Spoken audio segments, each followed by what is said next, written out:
Hi friend, मैं घनश्याम आप लोगों के बीच एक बार पुनः उपस्थित हुआ हूँ एक नए टॉपिक को लेकर के, जिसका नाम है ट्रांजिटिव एंड इनट्रांजिटिव वर्ब। यानी कि वर्ब का ये बहुत ही इम्पोर्टेंट सेक्शन माना जाता है, बिकॉज हर कंपटीशन में आपको ये देखने को मिलता है कि इससे एक क्वेश्चन आने की पॉसिबिलिटी होती है। और ये कहा जाए कि पॉसिबिलिटी क्या, वो अक्सर एक क्वेश्चन पूछ ही लिया जाता है, क्योंकि ये वर्ब का बहुत ही कंट्रास्ट पॉइंट है, जहाँ पे डिफरेंस क्रिएट करना थोड़ा सा मुश्किल हो जाता है कि ट्रांजिटिव वर्ब कौन सा होगा और इनट्रांजिटिव वर्ब कौन सा होगा।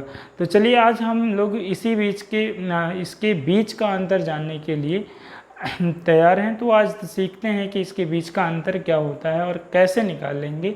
तो आप बने रहिए वीडियो में। अगर आप ट्रांजिटिव और इनट्रांजिटिव वर्ब को पहचानना जानते हैं, मतलब चाहते हैं, या आप इसके बीच का अंतर फाइंड आउट करना चाहते हैं, तो चलिए दोस्तों मेरे साथ बने रहिए, क्योंकि मैं आज आपको बहुत ही आसान भाषा में और बहुत ही सटीक तरीके से बताने वाला हूं, जो देखते ही आप पहचान लेंगे कि कौन सा आपका ट्रांजिटिव वर्ब होगा और कौन सा इनट्रांजिटिव होगा। तो चलिए देर किस बात की है, चलते हैं बोर्ड की तरफ। तो जैसा कि आप यहाँ बोर्ड पे देख पा रहे होंगे कि मैंने सब कुछ प्रोसेस आपका ट्रांजिटिव एंड इनट्रांजिटिव वर्ब के बारे में मैंने पहले से लिख रखा है, ताकि कम समय में आपको ट्रांजिटिव और इनट्रांजिटिव के बारे में मैं आपको बता सकूं और इस चीज़ को मैं क्लियर करा सकूं कि कौन सा वर्ब हमारा ट्रांजिटिव होगा और कौन सा वर्ब हमारा इनट्रांजिटिव होगा। तो जी दोस्तों, जैसे यहाँ पे देख रहे हैं, सबसे पहले लिखा हुआ है ट्रांजिटिव एंड इनट्रांजिटिव वर्ब, ठीक है, जिसको हिंदी में हम कहते हैं सकर्मक और अकर्मक क्रिया के नाम से जानते हैं। तो ये तो बात हो गई कि मतलब इसका नाम है और नामकरण कर दिया गया हिंदी और इंग्लिश में। अब आगे बढ़ के देखेंगे तो ट्रांजिटिव वर्ब को हम पढ़ना चाहेंगे। अब देखिए, ये है ट्रांजिटिव वर्ब, यानी ये एक सवाल तो आपके सामने ये बनेगा कि व्हाट इज ट्रांजिटिव वर्ब, यानी उसकी डेफिनेशन क्या होगी, कि हम उसे पहचानेंगे कैसे। तो बिना देर किए हुए आप यहाँ पे देखिए, लिखा हुआ है कि the verb which needs an object is called transitive verb. तो बिल्कुल आप सही समझ पा रहे हैं। यहाँ पे अगर मैं इसको हिंदी में एक्सप्लेन करूँ कि द वर्ब मतलब वह क्रिया, विच मतलब जो, नीड्स मतलब आवश्यकता रखती है, एन ऑब्जेक्ट मतलब एक कर्म की, इज कॉल्ड कही जाती है ट्रांजिटिव वर्ब। कौन सी वर्ब कही जाएगी? सकर्मक क्रिया कही जाएगी। जी बिल्कुल आप सही समझ रहे हैं इस चीज़ को, कि मैंने यही बोला है कि वह क्रिया जिसे कर्म की आवश्यकता होती है उसे हम सकर्मक क्रिया कहते हैं, इंग्लिश में हम ट्रांजिटिव वर्ब कहते हैं। बिल्कुल ये सही है। जैसे कि अगर नॉर्मली देखा जाए तो सुनने में ये भी आता है कि जिस वर्ब के पास ऑब्जेक्ट हो तो वो आपका क्या होगा? ट्रांजिटिव वर्ब होगा, और जिस वर्ब के बाद ऑब्जेक्ट नहीं होता है तो उसे इनट्रांजिटिव मानते हैं। बट ऐसा नहीं है, कई बार ऐसा होता है कि ऑब्जेक्ट नहीं रहता है फिर भी वो ट्रांजिटिव वर्ब होता है। तो आपको अगर इस चीज़ से बचना है तो इस वाले पॉइंट पे ध्यान देना होगा जो मैंने लिखा है यहाँ पर, कि ऑब्जेक्ट हो ना हो लेकिन ऑब्जेक्ट की ज़रूरत नज़र आनी चाहिए। अगर ऑब्जेक्ट की ज़रूरत है, नज़र आ रही है, ऑब्जेक्ट हो या ऑब्जेक्ट ना हो वर्ब के बाद, वो ट्रांजिटिव वर्ब होगा। और ऑब्जेक्ट निकालना अगर आप जानते हैं तो बेहतर है, अगर आप नहीं जानते हैं तो मेरे जाकर के चैनल पे ऑब्जेक्ट का चैप्टर मैंने एक अच्छे से क्लियर किया हुआ है, तो वहाँ पे आप ऑब्जेक्ट फाइंड आउट कर सकते हैं। बिकॉज ये ट्रांजिटिव वर्ब और इनट्रांजिटिव वर्ब के बीच का अंतर डिपेंड ऑन ऑब्जेक्ट होता है, तो ऑब्जेक्ट निकालना आपको आना चाहिए। तो चलिए देखते हैं कैसे निकालेंगे इसमें। तो यहाँ पे एक एग्जांपल हम लोग लेते हैं, जैसे कि देखिए, सोनी रीड्स इंग्लिश। अब यहाँ पे आपको ये दिख रहा है, जैसे कि ये कह सकते हैं कि सोनी तो सब्जेक्ट है, और अगर हम बात करें रीड का, तो रीड तो वर्ब है, नो डाउट, रीड क्या है? वर्ब है। अब यहाँ पे देखा गया, चलो एक ऑब्जेक्ट है। तो अब तक ये पुरानी जो एक प्रचलित जो परिभाषा है और ट्रांजिटिव वर्ब को निकालने का, ऐसे बताया जाता है कि वर्ब के पीछे ऑब्जेक्ट दिख जाए तो उसे आप ट्रांजिटिव कर लो। चलो ये तो ठीक है, इस बेस पे यहाँ पे ठीक है। लेकिन अगर यहाँ पे देखा जाए सेकंड वाले में कि अंजलि राइट्स, अंजलि राइट मतलब लिखती है, लेकिन अब देखो यहाँ पे क्या है कि ना, सब्जेक्ट है, वर्ब है, लेकिन पीछे क्या है ना कि ऑब्जेक्ट नहीं है। तो अगर उस बिहाफ पे देखा जाए कि जिस वर्ब के पीछे ऑब्जेक्ट होता है वो ट्रांजिटिव होता है, और जिस वर्ब के पीछे ऑब्जेक्ट नहीं होता वो इनट्रांजिटिव होता है, ऐसा नहीं है, ये बिल्कुल गलत हो जाएगा। आप यहाँ जरा देखो, यहाँ सोनी रीड्स, मन का अगर मान लो इंग्लिश नहीं दिखता आपको तो ये रहता सोनी रीड्स। तो ये नहीं, ये एक सवाल है ना मन का कि भाई क्या पढ़ती है, व्हाट रीड्स मतलब क्या पढ़ती है। और आपको पता है कि व्हाट से क्या होता है कि आप आंसर मतलब व्हाट से अगर क्रिया में क्वेश्चन बनाएंगे तो आपको एक आंसर मिलेगा, जो आंसर होगा वो आप डायरेक्ट ऑब्जेक्ट होता है, ठीक है। तो यहाँ पे आप देख पा रहे हैं कि सोनी रीड्स मतलब सोनी पढ़ती है। तो अगर यहीं तक बोलिए तो एक मन का सवाल है कि क्या पढ़ती है, और जब ये सवाल बनेगा तब वो आपका वर्ब ट्रांजिटिव होगा। तो क्या पढ़ती है, इंग्लिश पढ़ती है, इसके पास ऑब्जेक्ट आ गया तो ये ट्रांजिटिव हो गया, यानी ये वर्ब कैसा हुआ, ट्रांजिटिव वर्ब हो गया, ठीक है।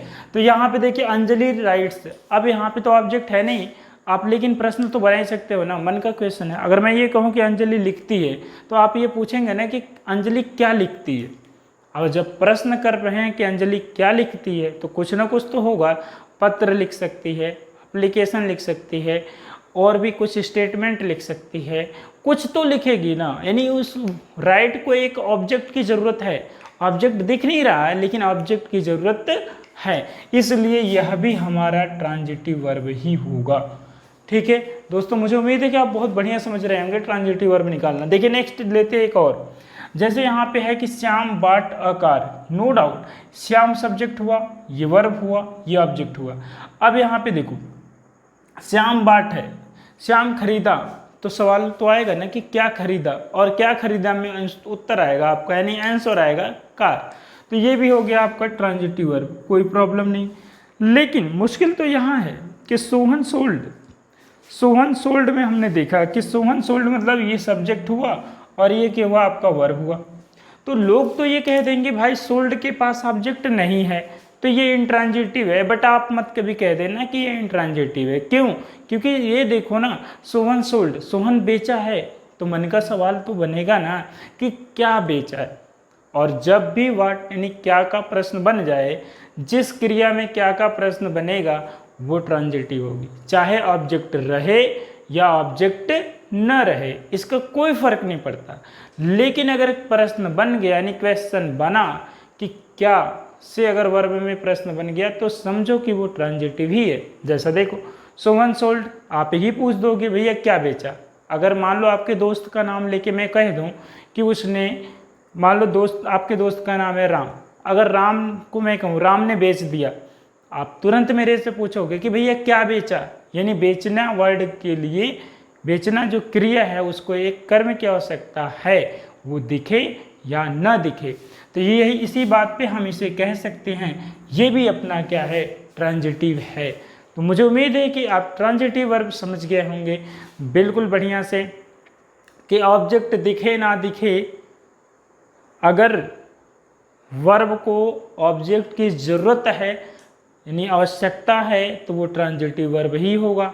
तो जी दोस्तों, मुझे उम्मीद है कि आप इसे समझ लिए होंगे ट्रांजिटिव को बढ़िया से। तो बिना देर किए हुए चलते हैं, अब हम लोग इंट्रांजिटिव की बात कर लेते हैं, ठीक है। तो देखिए यहाँ पे लिखा हुआ है कि इंट्रांजिटिव वर्ब की अगर बात करें तो हिंदी इसकी आपको पहले से पता है अकर्मक क्रिया होती है, ठीक है। अब यहाँ पे देखिए हमने एक डेफिनेशन लिख रखे हैं कि the verb which does not need an object is called intransitive verb। जी बिल्कुल सही, आप एक एक मीनिंग भी समझ सकते हैं कि द वर्ब मतलब वह क्रिया, विच मतलब जो, डज नॉट नीड मतलब डज नॉट नीड आवश्यकता नहीं है, मतलब वह क्रिया जिसे आवश्यकता नहीं है। किसकी आवश्यकता नहीं है? एन ऑब्जेक्ट मतलब एक कर्म की, अर्थात वह क्रिया जिसे एक कर्म की आवश्यकता नहीं होती है इज कॉल्ड कहा जाता है इंट्रांजिटिव वर्ब। कौन सा? अकर्मक क्रिया।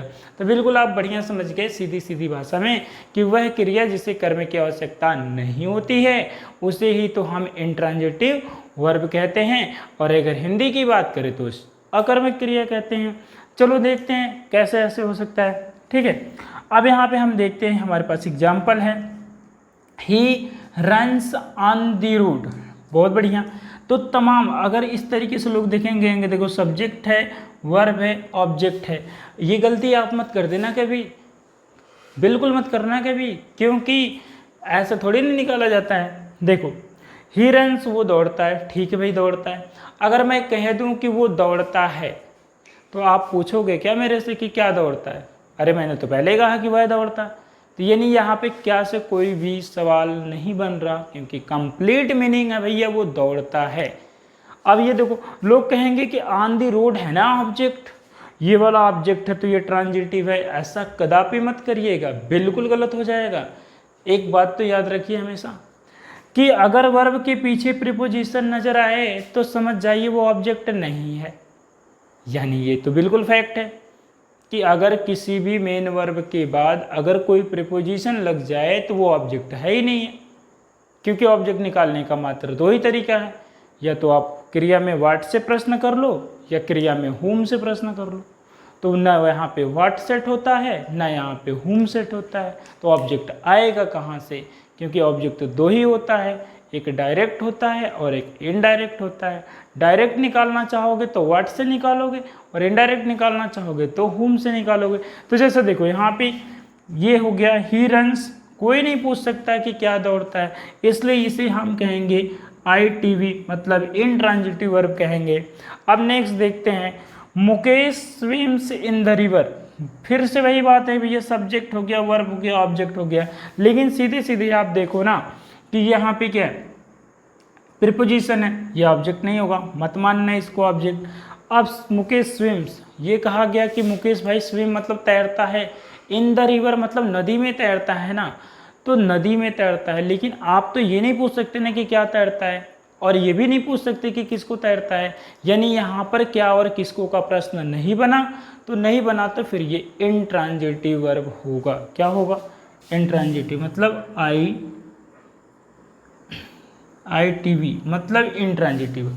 अब जरा थोड़ा सा और भी एग्जांपल ले लेते हैं, मतलब थोड़ा आगे चलते हैं। जैसे यहाँ देखिए, राकेश इज स्लीपिंग लिखा हुआ, ठीक है भैया, राकेश तो मेरा सब्जेक्ट है, और अगर मैं स्लीपिंग की बात करूँ तो ये मेरे लिए क्या हो जाएगा? वर्ब हो जाएगा।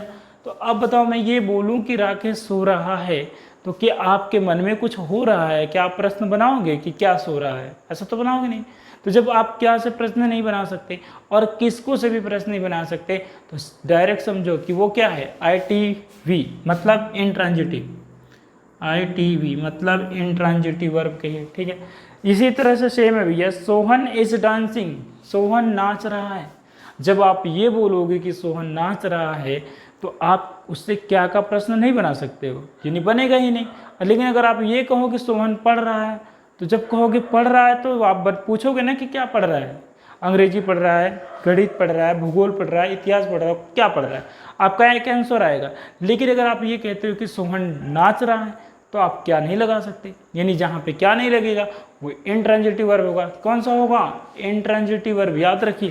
तो सिंपल सा है, डांसिंग भी आपका बन गया इंट्रांजिटिव वर्ब। कौन सा वर्ब बना? इंट्रांजिटिव वर्ब बन गया। तो जी दोस्तों, मुझे बिल्कुल उम्मीद है और पूरा विश्वास है कि आप लोग ट्रांजिटिव और इंट्रांजिटिव वर्ब को निकालना सीख गए होंगे। फिर से जाने से पहले मैं एक बार रिमाइंड करा दूं कि ट्रांजिटिव और इंट्रांजिटिव वर्ब में कुछ भी नहीं है, बस फ़र्क इतना है कि जिस वर्ब को ऑब्जेक्ट की ज़रूरत हो वो आपका ट्रांजिटिव आएगा, और जिसको ऑब्जेक्ट की ज़रूरत ही ना हो, बिना ऑब्जेक्ट के भी वो अपने अर्थ को कंप्लीट करे, वही आपका इंट्रांजिटिव है। जैसा कि वह नाच रहा है, प्रश्न बनाने की कोई ज़रूरत नहीं कि क्या नाच रहा है, ठीक है। लेकिन अगर वह पढ़ रहा है तो आप पूछना चाहोगे कि क्या पढ़ रहा है, तो जहाँ क्या लगा दोगे वो ट्रांजिटिव, और जहाँ क्या नहीं लगता और किसको नहीं लग पाए वही आपका इंट्रांजिटिव। तो जी दोस्तों, आज के लिए इतना ही है। बहुत ही बढ़िया से आप लोगों को समझ आया होगा, ऐसा मुझे उम्मीद है। तो आप बने रहें वीडियो में इस तरह से सीखने के लिए। तो चलिए, आज के लिए इतना ही है। Thank you so much for watching video.